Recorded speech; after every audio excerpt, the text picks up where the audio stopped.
Hello students, study with classes में आपका स्वागत है। तो गाइज, अगर आप हमारे चैनल पर नए हैं तो चैनल को कर लेना सब्सक्राइब, क्योंकि मैं ऐसे वीडियो लाते रहते हैं। तो गाइज, इस वीडियो में हम लेकर आए दीपदान डॉक्टर रामकुमार वर्मा का प्रसिद्ध एकांकी है। ठीक है, इससे पहले हमने 3 एकांकियों की वीडियो डाल दी है, एकांकियों के प्रकार तक वहाँ तक डाल दिए हमने। अगर आपने नहीं देखी हो तो आई बटन में लिंक है, लिंक आपको डिस्क्रिप्शन बॉक्स में भी मिल जाएगा, तो आप वहाँ जाकर देख सकते हो। ठीक है, तो इसे स्टार्ट करते हैं। दीपदान डॉक्टर रामकुमार वर्मा का एक प्रसिद्ध ऐतिहासिक एकांकी है। इस एकांकी में वर्मा जी ने बलिदान और त्याग की मूर्त पन्नाधाई की ऐतिहासिक गौरव गाथा का चित्रण किया है। संक्षेप में दीपदान एकांकी कथा वस्तु इस प्रकार है। चित्तौड़गढ़ के महाराज राणा संग्राम सिंह के निधन के पश्चात उनके अनुज पृथ्वीराज का दासी पुत्र बनवीर चित्तौड़गढ़ का राजा बनकर कर्नाटक राज्य करना चाहता है। कुल परंपरा के अनुसार संग्राम सिंह के पुत्र कुंवर उदय सिंह को राज्य मिलना चाहिए था, किंतु उदय सिंह अल्पवयस्क होने के कारण उसका उत्तराधिकारी नहीं था।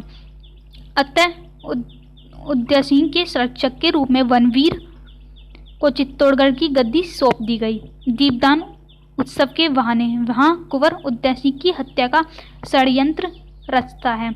कुंवर उदय सिंह का पालन पोषण करने वाली पन्नाधाई चित्तौड़गढ़ के राजमहल में बैठी उसकी प्रतीक्षा कर रही थी। उदय सिंह तुलाजा भवानी के मंदिर से लड़कियों के नृत्य को देखकर आ जाता है और पन्नाधाई को लेकर फिर जाना चाहता है। अनहोनी की आशंका से पन्नाधाई उसे पूर्ण वहीं नहीं जाने देती। कुंवर उदय सिंह रूठकर शयन कक्ष को छोड़कर दूसरे कक्ष में सोने चला जाता है। कुछ समय पश्चात रावल स्वरूप सिंह की पुत्री सोना, जो कुंवर के साथ खेला करती थी, कुंवर को अपने साथ ले जाने के लिए पन्नाधाई के पास आती है। सोना को बनवीर ने उदय सिंह को साथ लाने के लिए भेज देता है। पन्नाधाई बनवीर के इस षड्यंत्र को भांप लेती है और वह सोना से टालमटोल कर देती है।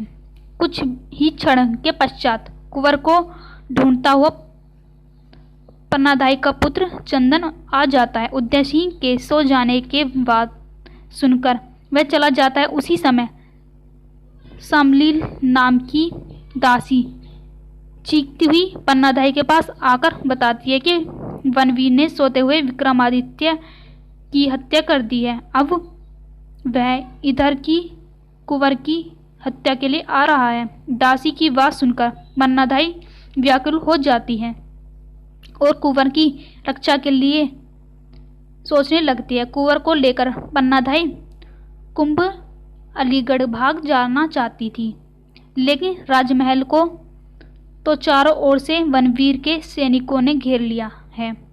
श्यामवंश महल का जूटल उठाने वाला किरीटवारी एक बड़ी टोकरी लेकर वहां आ जाता है। पन्नाधाई दृढ़ता पूर्वक उससे सारी बातें बताती है। स्वाभाविकता किरीटवारी पन्नाधाई की योजना अनुसार उदय सिंह को टोकरी में लिटाकर महल से बाहर लेकर चला गया। अब पन्नाधाई सोचती है कि बनवीर को कुंवर के विषय में क्या बताएगी। अतः वह सोचती है कि कुंवर उदय सिंह की शैया पर चादर उठाकर अपने पुत्र चंदन को सुला देगी। उसी समय वहां चंदन आ जाता है।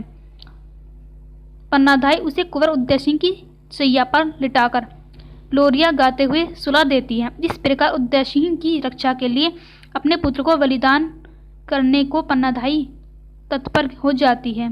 उसी समय बनवीर हाथ में नंगी तलवार लिए उदय सिंह के कक्ष में प्रवेश करता है।